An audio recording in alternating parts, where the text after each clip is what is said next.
Good evening, everyone, and welcome to the Clinton Presidential Center's Kumpuris Distinguished Lecture Series. Tonight, we are here for a very special evening that is the result of a unique partnership. The President is Missing marks the first time a president has collaborated with a best-selling author on a work of fiction. This powerful, one-of-a-kind thriller is filled with details only a president could know, and the kind of suspense only James Patterson can deliver.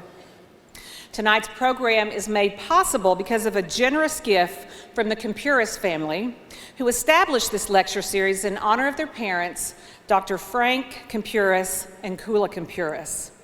A very special thank you to our other partners as well, the Clinton Foundation, the Clinton School of Public Service. Dean Skip Rutherford is here, and you'll hear from him later in the program, and AT&T Arkansas.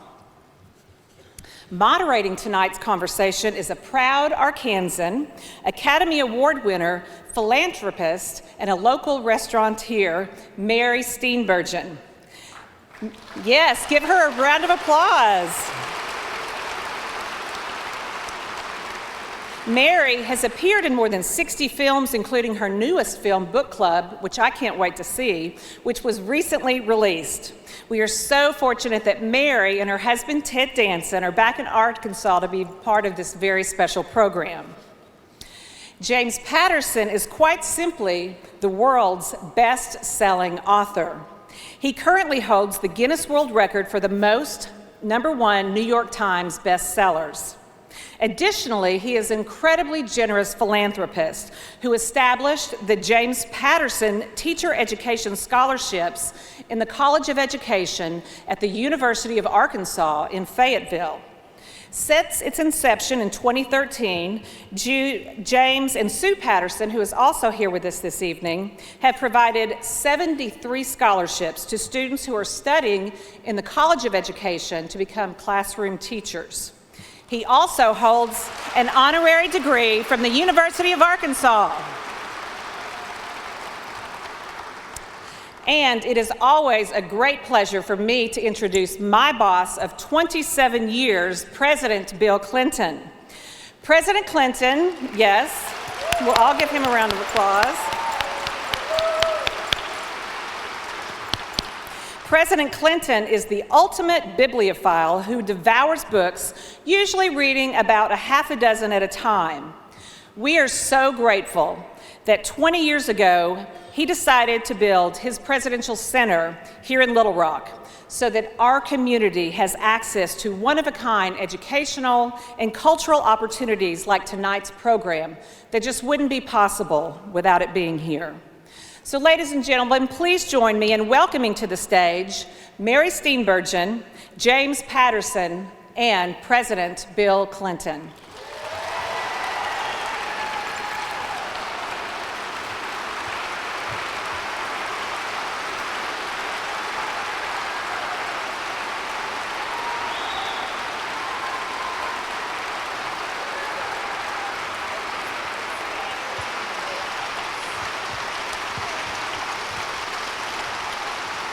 Don't stop. Don't stop.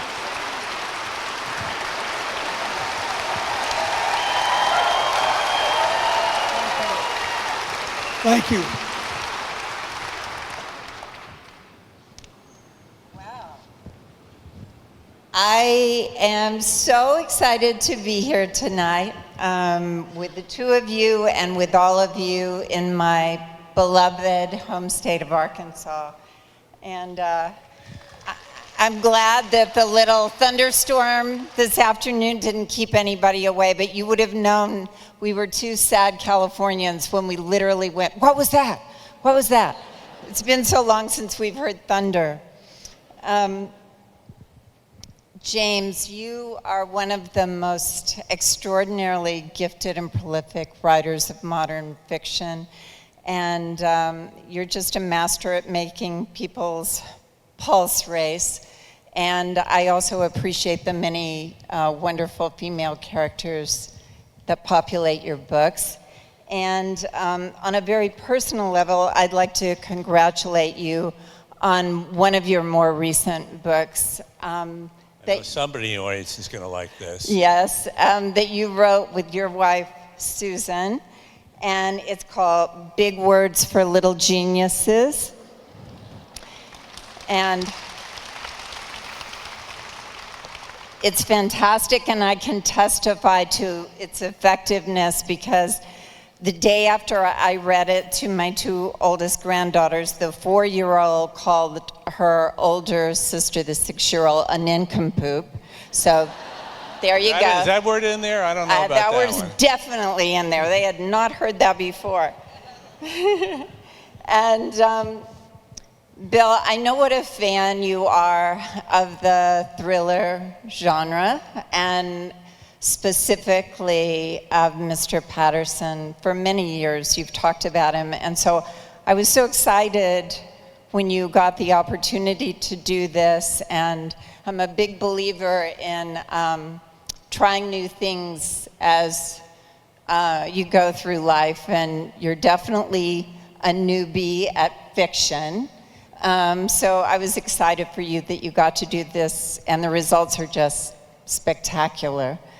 I also wanted to say on a personal level, I really appreciated this afternoon our frank talk that we had.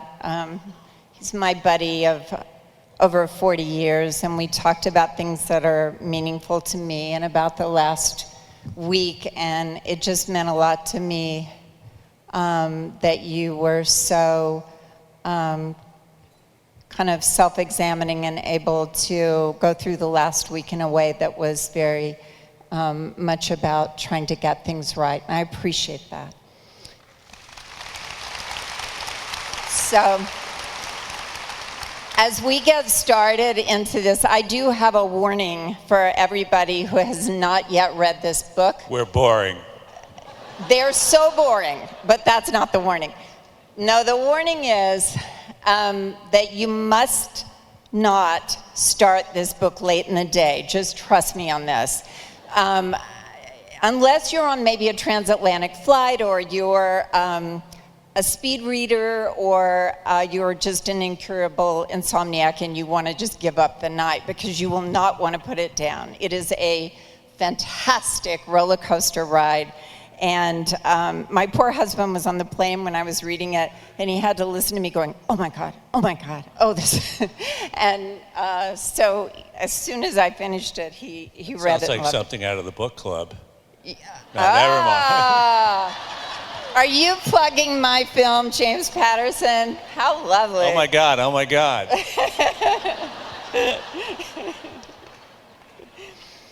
So I believe the two of you have a mutual agent or friend that kind of conceived of this idea. So who was bold enough to make the first move? Well, first of all, thank you. Secondly, the real reason we asked you to do it is so we could flack your movie. I mean, who'd have thought somebody starring in a movie called The Book Club would be doing this interview? No, congratulations. And thanks for saying that an old dog can learn a new trick. Mary, as all of you know, has had a great second career as a songwriter, among others. But here's Bob Barnett, for years, is a Washington lawyer, has been our agent, our lawyer, our friend. So he calls me one day, I don't know, back in 2016, fairly early, like the middle of 2016, and says, you know, I've been trying to get you for years to write a mystery. And you devour them in great quantities. I want you to do it. But you're not going to do it, are you? I said, look, Bob, I got to do all this foundation work. It's hard work. I got to raise the money for it every year. Got to do it. He said, I know. So why don't you do one with James Patterson? And I laughed. I said, he'd never do that. I mean, why should he do that? He's the best-selling author in the world, and, you know, it'd be like You know, you've seen that Bob De Niro movie, that Robert De Niro movie where he becomes an intern in his late 60s? That's the way I felt, you know. It's like, so he talked to Jim, and we set about doing it. And Bob came to me, and from my point of view, we both grew up in small towns. Mine was in upstate New York, and nobody famous ever came to our town, except when I was 8 or 9 years old, President Eisenhower came. There was a little parade, and I never got closer than 300 or 400 feet, but I never forgot seeing President Eisenhower. So the idea, and I never forgot where I came from. I never forgot coming from a small town. I never got a big head about stuff. So the idea of spending a year with President Clinton and writing a book with him, to me, was irresistible, depending on how it was when we got together and talked about the book. And that could have been a deal breaker, but it wasn't. Wow. And did it take about a year? Is that how long it took? Yeah, at least a year. Yeah, maybe a little bit, maybe a little longer in terms of, you know, it took us a couple of months to get started. We began talking about it, I don't know, sometime in the early fall or late summer of 2016.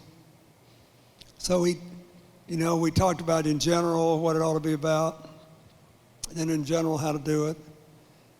Then he said we got to do an outline. We did that. Then once you have a skeleton, you have to put flesh on the bones, and we did that. And along the way, when we did it, I said this thing has got to be real in two ways. First of all, I want it to be factually accurate. How old-fashioned is that? And I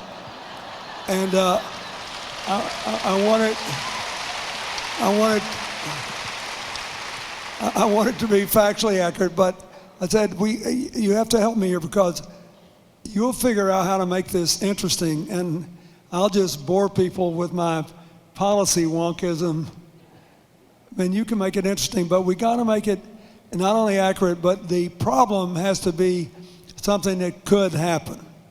So he said, okay, I will, but you're going to have to answer a lot of questions. So next thing I know, I get my first test. I get 20 questions that I have to answer in great detail to enable the strategy that we decided to execute together to go forward.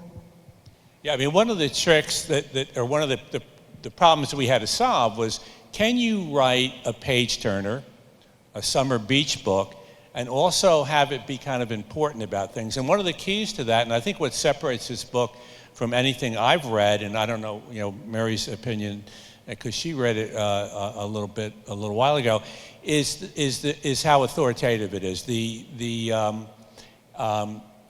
president disappears in the book. If it happened, and it's improbable, but it can happen, but if it happened, this is how it could happen. There is a plot against the United States that would be devastating, and it is accurate. If it happened, this is how it could happen. There is an attack on the presidential motorcade. If it happened, this is how it could happen. And that's what separates this from a lot of thrillers, because trust me, I've thrown a lot of malarkey around, but there's no malarkey in this book. Maybe we should, for those of you, I'm sure most of you know what it's about, but for those of you who don't, and I'm going to try to be as careful as I can not to create any spoilers here, but you guys did come to a discussion about the book. The book centers around a potential massive cyber attack called Dark Ages, the results of which would be catastrophic. And everything that happens within 5 days and requires, at one point, that the President of the United States secretly has to leave the grounds of the White House, as he is literally the only person that can stop this cyber attack. Now, the character of President Jonathan Duncan is both heroic and flawed, and sometimes he sounds a little bit like you, and sometimes he sounded a little bit like John McCain, the background of John McCain and others. And I just wonder, what were your goals in the construct of the character, both of you, for the character of President Duncan? I wanted a president who was strong, persistent, determined, straightforward, and who put himself in an interesting position. You know, the book opens with all this swirling speculation about whether he should be impeached. But I didn't pattern it on what happened to me, because this guy says in the book, it'll be interesting for you to read, I think, you know, if I did what the other party thinks I did, I should be impeached and removed. I didn't, but they think I did. And they think I did because I haven't been able to tell them what really happened.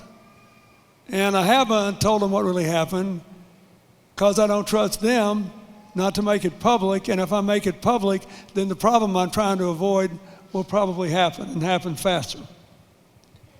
And you mentioned John McCain, who's, as you know, very ill. We fought like cats and dogs. But we worked together to normalize relations with Vietnam. We worked together to end the slaughter in Bosnia. We worked together to prevent ethnic cleansing in Kosovo. He was absolutely willing on every given day to work with somebody in the other party if the country's interests depended on it. And that's worth a lot, and that's what we're losing. And that's one of the things that you will see in this whole novel. A lot of our novel is triggered by the crazy things it does to your mind when you don't think you can trust anybody who's not already with you.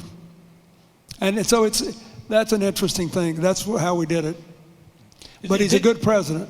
It is not a political book. I'm not a Democrat. And we got along very well and all the way through it.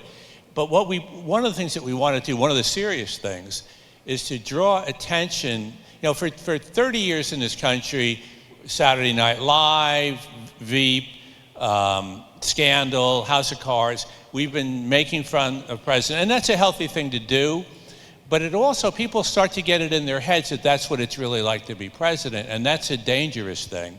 And what we wanted to do was to remind people of how important this job is, how stressful it is, how dangerous it is, how vital it is to nations all around the world. And I think that's what we had in mind when we were creating this character, just to remind people, so that when you go to vote, you're going to do the midterms.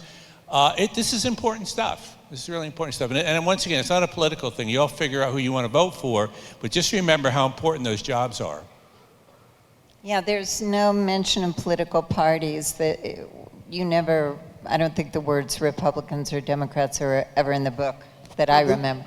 We did that on purpose because you can tell where on some issues he's more liberal than his adversaries in the Congress, and some issues where he's not. But the main thing is, we want people to think that it matters who gets to be president, it matters who works with the president, it matters how decisions are made. There are, people here who had a lot to do with my presidency, Secretary Slater and Bruce Lindsay and Stephanie, who likes to tell people she worked for me more than half her life, which makes it, the implication is that I violated the child labor laws when she was hired. But it matters whether, you're trying to figure out what you should do, how do you do the right thing, and you worry more about that and its impact on the American people than what's in the daily news cycle. Because once you start worrying more about what things look like than how things are, you're on a slippery slope. You can never ignore how things look, but you can't be controlled by it. Because if you do, you can get in terrible trouble. And so there's a lot of stuff in here about that. And what we try to do is to say below that, here's what's really going on, and here's what it looks like. And there's a lot of, if you look at all these political shows, you see that. But as Jim said, one of the things that I think they may have inadvertently, even the ones I like, made Americans more cynical because most of them aren't too realistic. I mean, I don't know of any president who's killed anybody for political reasons now, you know, and all this other stuff that goes on. I don't. The most realistic political show on television, I think, is Madam Secretary. And it's the most like the way things actually happen. But Jim's right. I think and I love the others, by the way.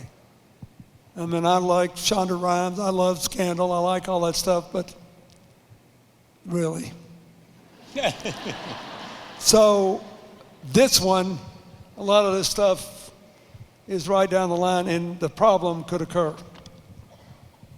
Well, speaking of the reality of being president, you're removed in many ways when you're in the White House from the realities that the rest of us, in some ways, the world lives with. And it is necessary for President Duncan at one point to drive a car for the first time in many years. And I'd like to read a little excerpt from this part. I haven't opened my own car door for a decade. Behind the wheel, I feel like someone fresh out of a time machine, transported into the future by this mysterious contraption. I adjust the seat, turn the ignition, gun the gas once, throw it into reverse, and turn my head to look back, my arm over the passenger seat. As I slowly back out of this space, the car emits a beep that grows more urgent. I hit the brakes and see a woman walking behind the car on the way to hers. Once she is passed, the beeping stops. Some kind of radar, an anti-collision device. I look back at the dashboard and notice a backup camera. So I can drive in reverse while facing forward, watching the screen. So, Bill, FYI, in case you ever do drive a car, most of us do a little combination of the old looking around and looking at the screen, but having been driven by you only in a golf cart, I'm going to say that I'm maybe, there. Yeah, just I'm stick there. with the fiction. I'm telling. Well, Yeah. when we were going to write it, I asked the president. I said, "When was the last time you drove a car?" And he has a couple stories. But subsequently, I have been in a golf cart with him twice when he's driving, and it is a hair-raising It's experience. terrifying. Terrifying. I think you think you were a great driver, but I think you were like 16 the last time, those memories. No, well, I mean, look, when I was... Don't try to defend yourself. No, look. When I was here as governor, it was a strategy. I mean, how in the heck could I have gotten elected 5 times except by voters who wanted to keep me out from behind the wheel? And it worked like a charm. I won 5 terms, so I thought, you know, no, really, it is frustrating. I taught Chelsea to drive when she was 16 at Camp David because we were on the compound. It's 2 square miles, give or take, everything confined. I drove my Mustang at the Charlotte Speedway in 1995 at a big national Mustang convention. I bought my Uncle Raymond's 1924 Buick a couple years after I got out of the White House. To an antique car catalog and auction. And it's up at the Rockefeller Museum of Antiques Automobiles here now. But otherwise, you know, I haven't driven, and it is kind of, it's terrifying when you do it. And so that was really, you know, we were joking about it when we were doing this little section, because if you haven't driven in 15 years, you can't believe all that beeping that keeps you from killing somebody. And on some level, the president also talked about how exhilarating it would be to be on the loose for the first time in a long time. Well, did you have fun exploring ideas about what life would be like outside that presidential bubble? Because what happens when he goes kind of AWOL, he's out there with the rest of us. Well, I particularly liked, I used to think about what it would be like if I just had a day off and I could wander around and nobody really knew who I was. And it would be like I was 28 or something again, just wandering around. And we actually spent quite a bit of time working on the 2 or 3 real world incidents that we talk about in some detail in the book, just because it was fun, just trying to capture for you by explaining how thrilled he was by these encounters, what the reverse is like, knowing that every day you got to stay in a box. But I can tell you that the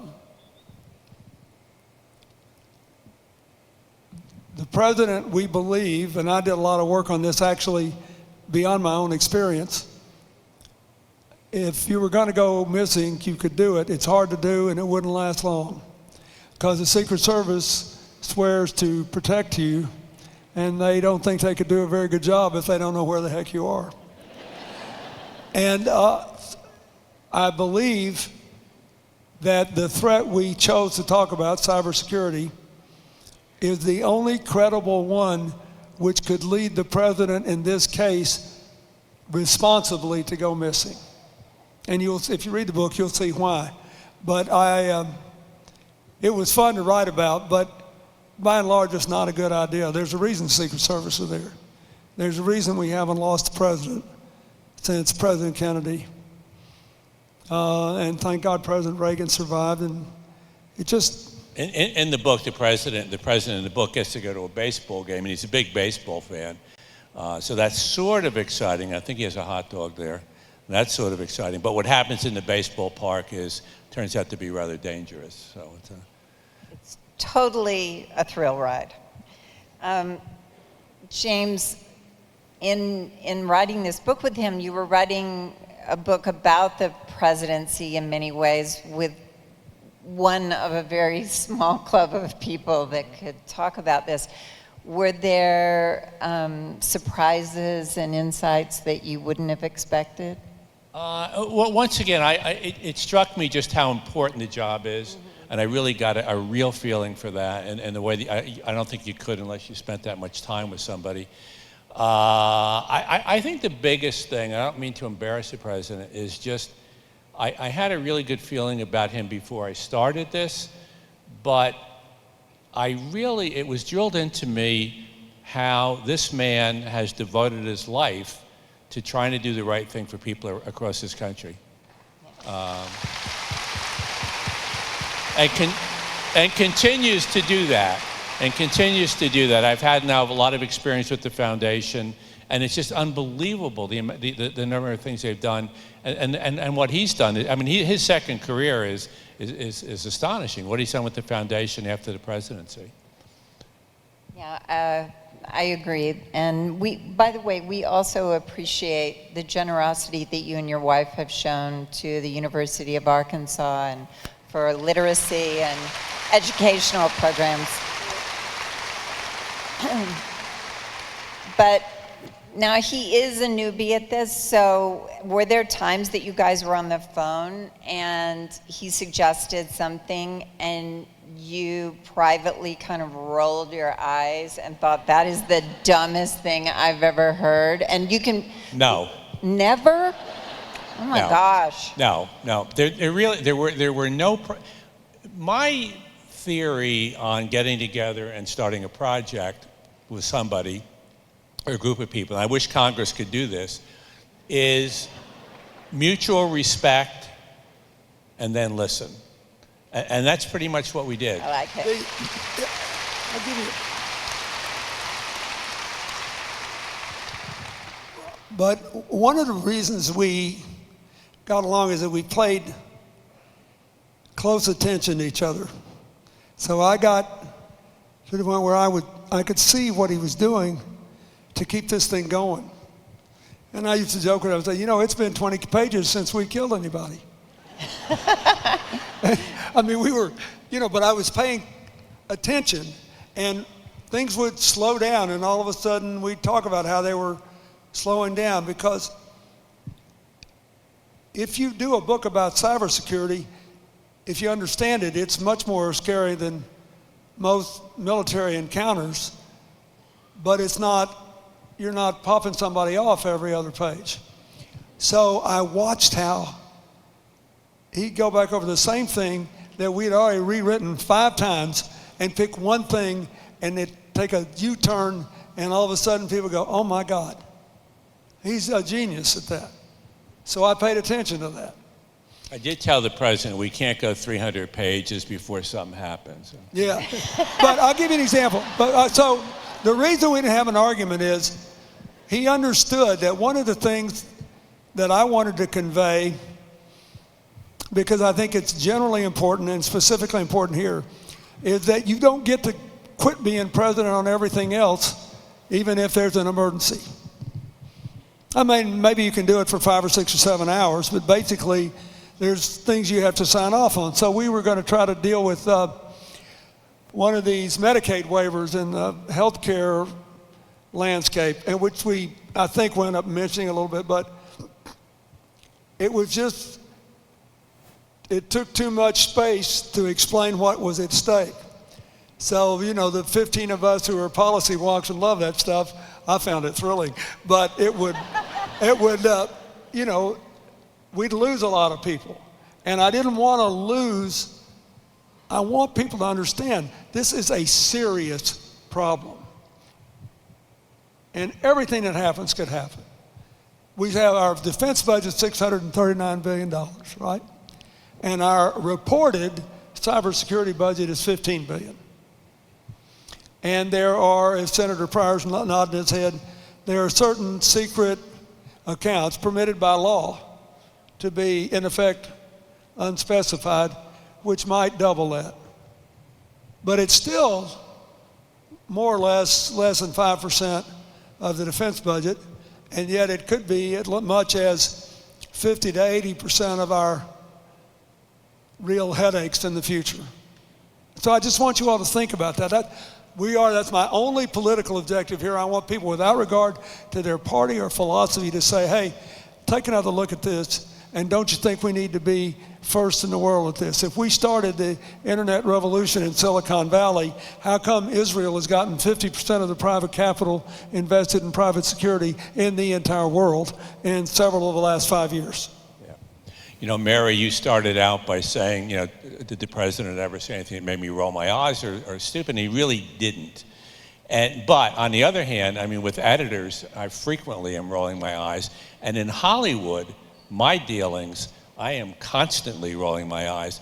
I mean, I swear to God, I don't know how you and Ted Danson have ever put up with, I mean, obviously there's some people out there that are brilliant, but some of the stuff you hear, sometimes I get on these phone calls, I do these, like the 9th time we're going to go over the first 10 pages of the script, and I just have to kind of quietly hang up.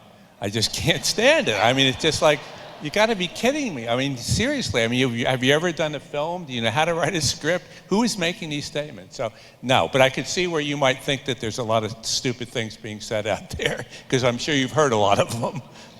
I just like teasing Bill. That's the other part. But actually, speaking of Hollywood, one of the things about this book is that it feels very cinematic. I don't know if that's something that's just built into your writing, as so many things that you've written are right for movies. But this is, and especially as an actor, the way you constructed characters. The characters are very whole and real, and they have quirks and unusual twists, and we find out why they're the way they are. Everybody has a background. I really appreciated that. Was that fun constructing these characters and talking? There is, without spoiling anything, and because you find this out right away, there's an assassin, a female assassin who listens to classical music, and just the nuances of what she listens to and why and all those sorts of things. I just thought it was brilliant. Well, one of the things in terms of ways that the president made this a much better book is just keep pushing to make these characters flesh and blood. The president, that's an obvious one, but the assassin, not so obvious. And in the first couple of drafts, the assassin was kind of a typical thriller character that you live with it, but you don't. And the president kept pushing to make this character more and more flesh and blood. Yeah, I think, first of all, I think it makes it more interesting. And second, I think it makes the country more secure when people see their adversaries as people. I'll give you, we set up the first counterterrorism operation and the first cybersecurity operation in the White House on a comprehensive basis. And I kept pushing for information about Osama bin Laden. I thought he was fascinating because he was from the richest family in Saudi Arabia. He had liked America when we were trying to help them beat the Russians in Afghanistan. And he had kidney trouble, and he was still willing to live in a cave and throw it all to the winds to kill as many of us as possible. So I thought we'd be better off understanding him than not. And I still believe that. So the work we did on this assassin, one of the things that most surprised me among our reviews have been uncommonly kind and generous, and I think we both appreciate it. But one very serious reviewer actually just flat out said, this is assassin character. This is just not believable. Now, I'm unaware of how many assassins she knows, but, and I don't mean this to be a put down. I don't mean it like that, but you look around this audience tonight, and you scratch any of us long enough, there's still a person down there somewhere, right? And so I give Jim the credit for filling in the blanks, but I told him, I said, we need to do something with this assassin because there were people like that in the Balkan Wars. Year after year after year of people being slaughtered and raped and mauled and abused and having their loved ones killed in the cruelest possible way. It twists people in funny ways. And the most gifted people can wind up pushing themselves through the most twisted path. And so I think, as Jim said, most of the people who read this book wind up kind of hoping that somehow or another there'll be redemption for the assassin. Because you understand what happens. And I think it's important, it's a very important point. You may try to turn your opponent into a cartoon in the public for public consumption, but if you're in a fight to the death that affects our country, you want somebody in the White House who knows everything about that person, every good and bad thing, and every strength as well as every weakness. And you'll see that in this. I mean, this is a very deliberate thing we did. And heck, I wound up liking her. I think Mary would be a good vice president or chief of staff too, She'd be a really good... I've got all my parts picked out. I'll give you the list after tonight. Assassin? She's tending to her book club, but I think so too. I'm a little old for the assassin. Was it fun mentally going back into the White House and creating specific, I remember you talk about the wallpaper in the dining room, and I know that I remember that was, Jackie Kennedy loved that wallpaper, and I'm not sure how it comes up and goes down, it must be on panels, but I know that, I guess all the little bits of the White House are from your memory and things you're fond of, right? Yeah, and sometimes I would write or rewrite a chapter, and then I'd get a half an hour on the wallpaper. Well, I did have a consultant nearby to jog my memory. And so if I couldn't remember something, I'd ask Hillary. And if she couldn't remember something, I'd ask Chelsea. And if they couldn't remember something, then I'd go find somebody who could. But it was amazing. We tried to give people the feel for what living there is like, and also what physically moving to disappear would be like, and what the most likely way to do that is. It's not as easy as it sounds. Are there truly tunnels underneath the White House? What? There are tunnels underneath? Oh, yeah. And there are, and there have been for some time. But since one of the things that I had to do, because, I hadn't been there in a long time, I mean, I haven't been in office in a long time. So after 2001, the tunnel network under the White House was strengthened, made more sophisticated, and the rooms made more livable. Dick Cheney actually spent quite a lot of time under there for a while until the worst of the danger passed. So, you know, we had to upgrade what we knew about that. That was fun. I enjoyed that. What do you think your strengths and your weaknesses were in doing this for the first time? And were you scared? What were your strengths and your weaknesses in doing this for the first time? And was it scary before you got started? The book? Yeah, to do this with such a great writer. Well, I'm a reasonably good storyteller. True. So the president is a former Southern governor who was in the first Gulf War and was tortured as a POW. And that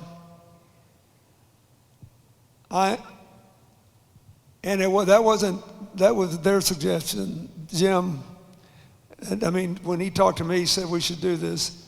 And I said, well, okay, then we got to keep his voice authentic. And so he's fighting an illness, and he's grieving his wife, and he's got a grown daughter, and he's terrified something's going to happen to her. And you want to think he's big-hearted, but he's still got to run the show here. I mean, the country's about to go to hell in a handbasket. So my job was to try to,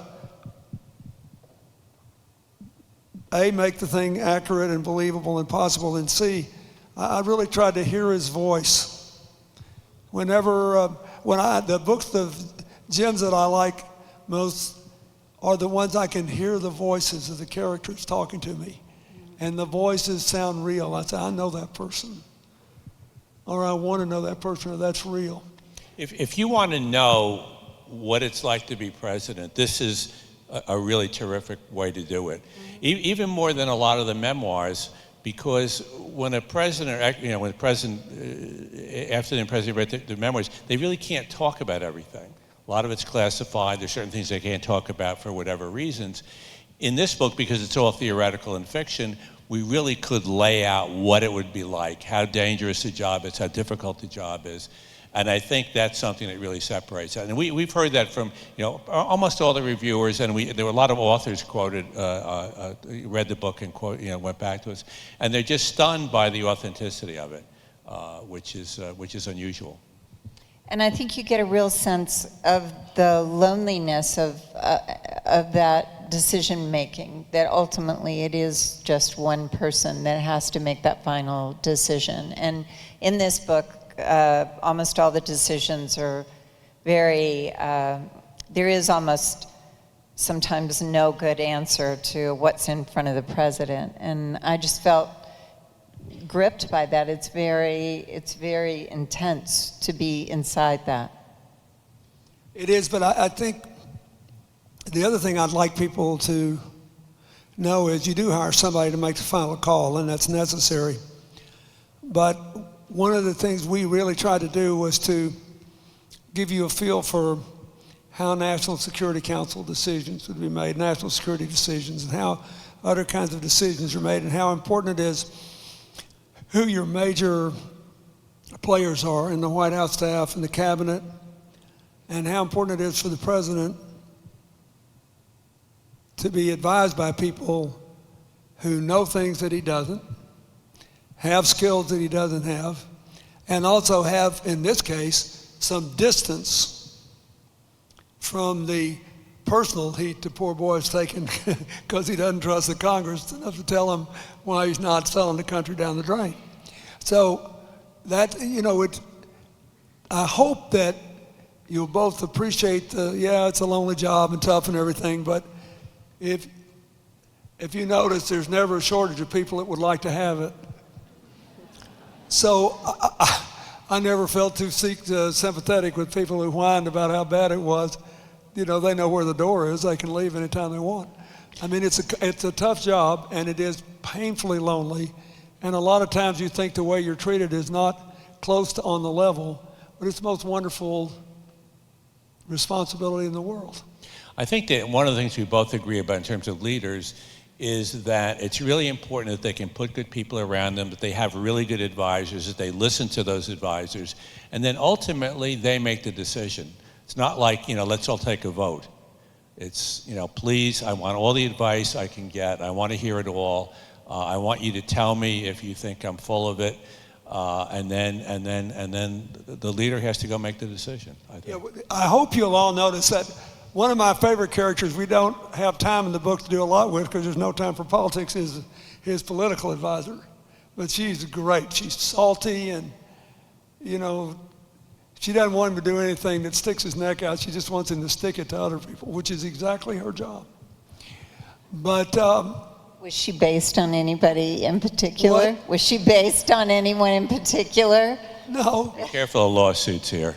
no. But the thing that we did with this character, if you look all the way to the end of the book, even when the going gets tough and the weeds are thick, he's always listening to other people. Yes, he makes the final call, but he's never deaf to the possibility that other people may know something he doesn't know. And he also has to listen because whatever decision he makes, somebody else has got to go implement it.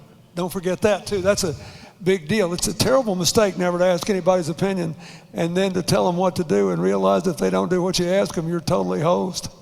So it's much better to create a collegial atmosphere.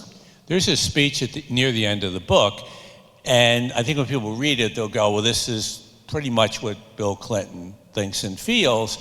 But to me, the most important thing is at the end of the speech, the president in the book says, this is what I believe, but I understand that there are other people on the other side that have another point of view, and we need to hear that point of view, and then we need to somehow meet in the middle. We need to figure something out, and compromise has become this dirty word, and I don't get it. We compromise in our lives. We compromise with our spouses. We compromise with our kids. We compromise at work. That's how life goes. And all of a sudden, that's become a dirty word. That's like crazy. It's crazy. I think it is. Right. Yeah.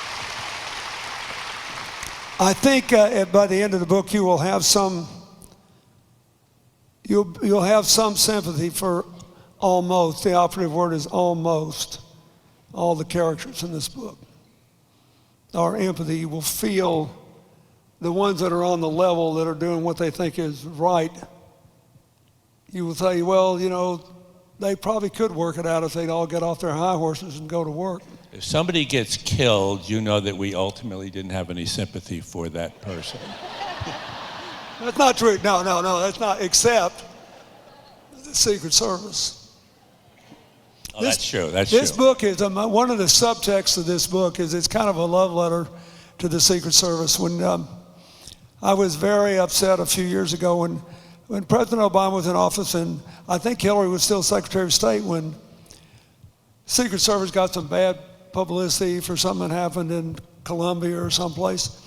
And they probably deserved a whipping on it, but the thing that struck me was, these people risked their lives for me. When Osama bin Laden ordered his crowd to try to take us out in either Pakistan or Bangladesh, and I had to take an unmarked plane in there, and I had to ask the Secret Service to give me agents without young children in case we didn't make it in or out. I'm a little more intolerant of just taking cheap shots at them than some people are. These people do a good job, and they put their lives on the line.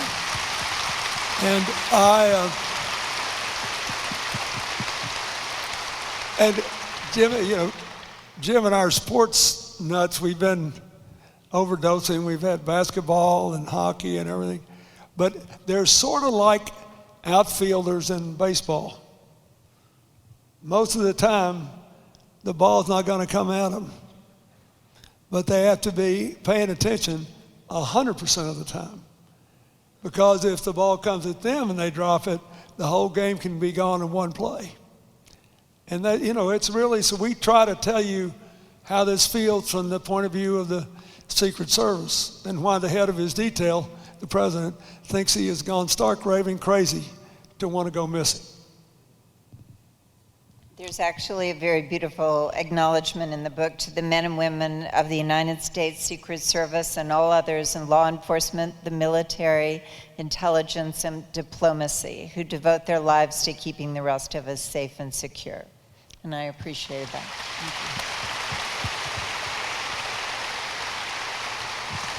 Yeah, I think somehow we have to figure out a way to stop taking cheap shots. I don't know how we're going to do that, the way the media is, but somehow it's just not. It's not useful. It's not the way it should be.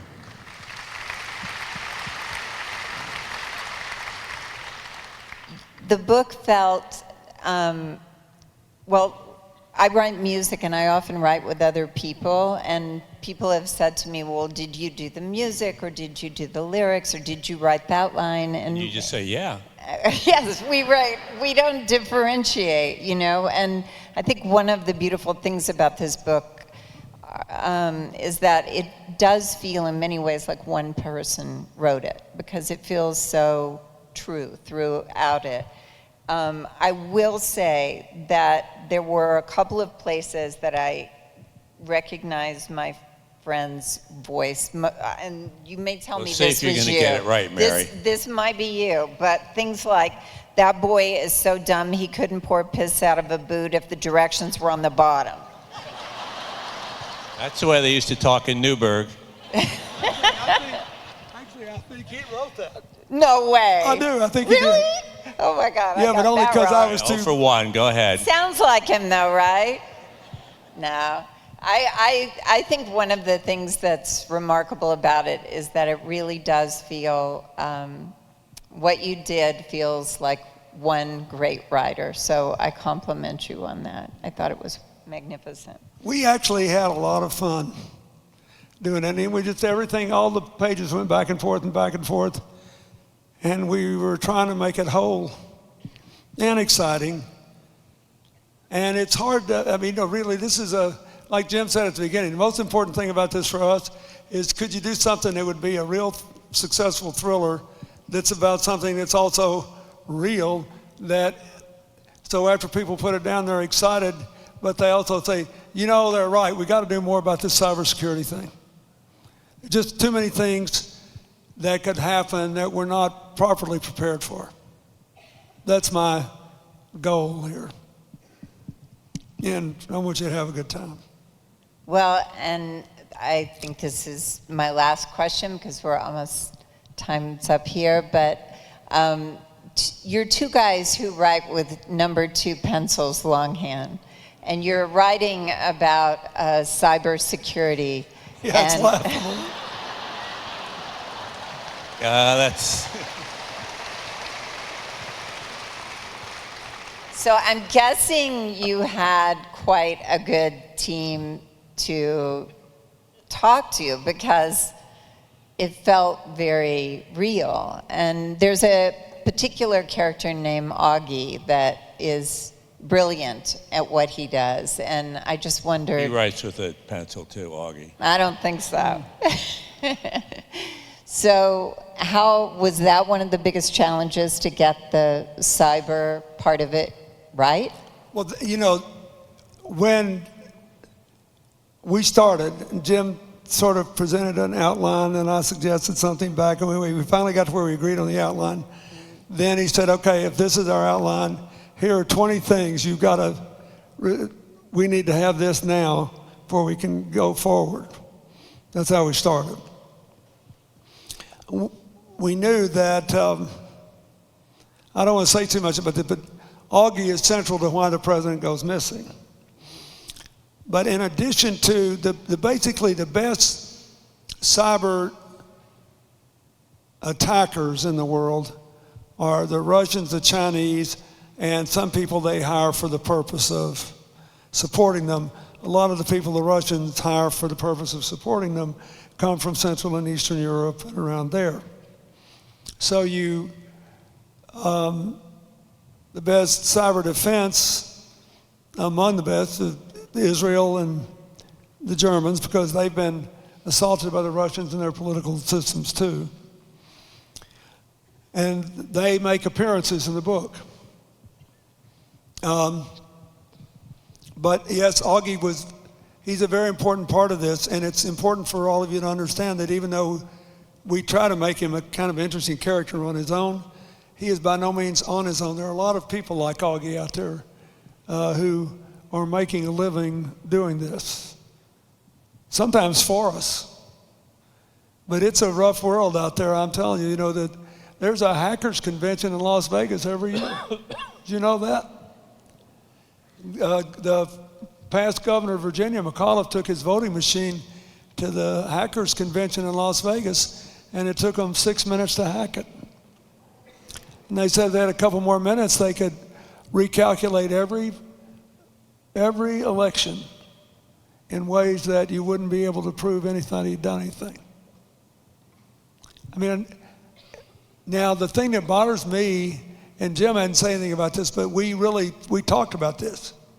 And this relates to Augie too, because of what we don't yet know about the Russians.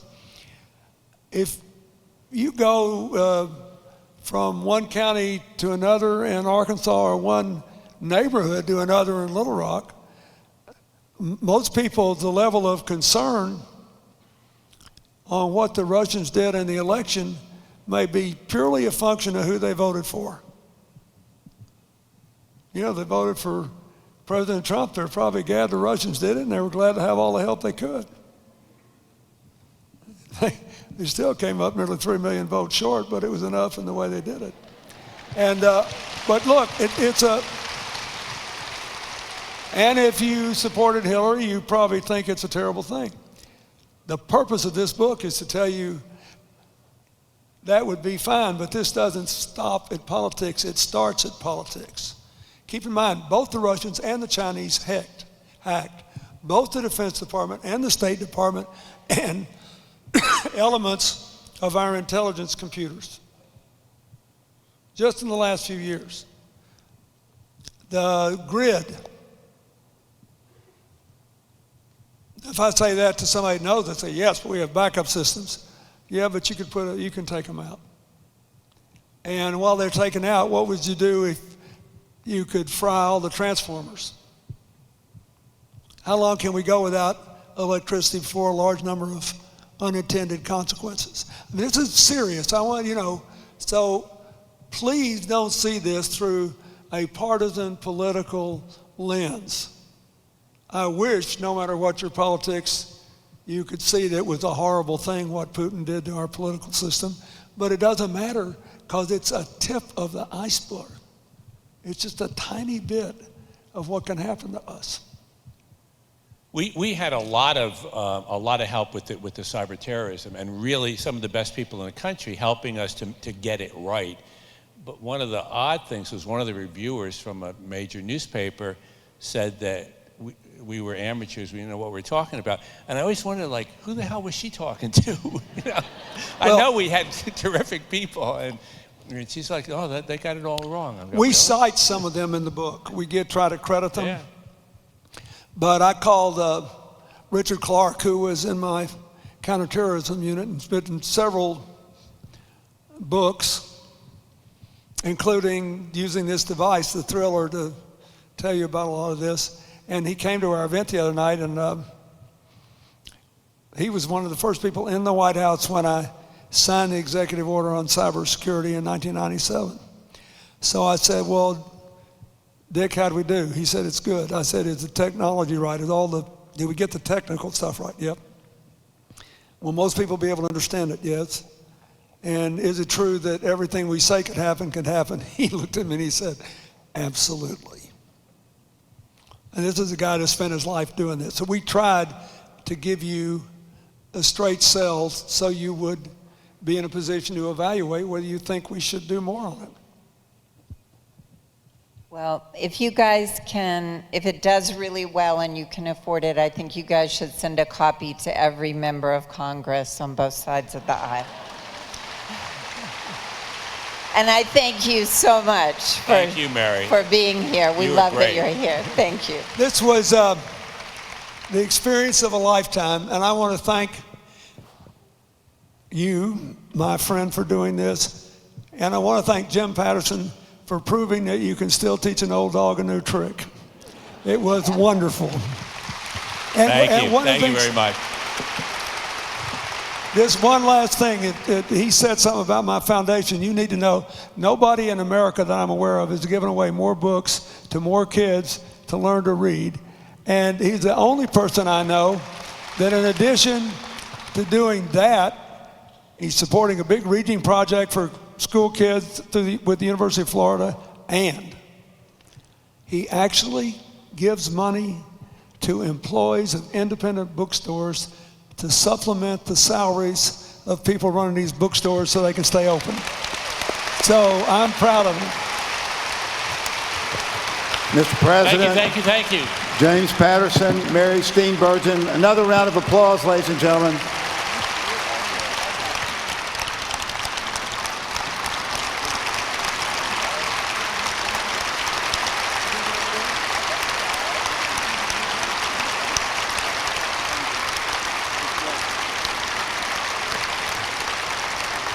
Thank you You all can't imagine this magnificent crowd here. This is fantastic.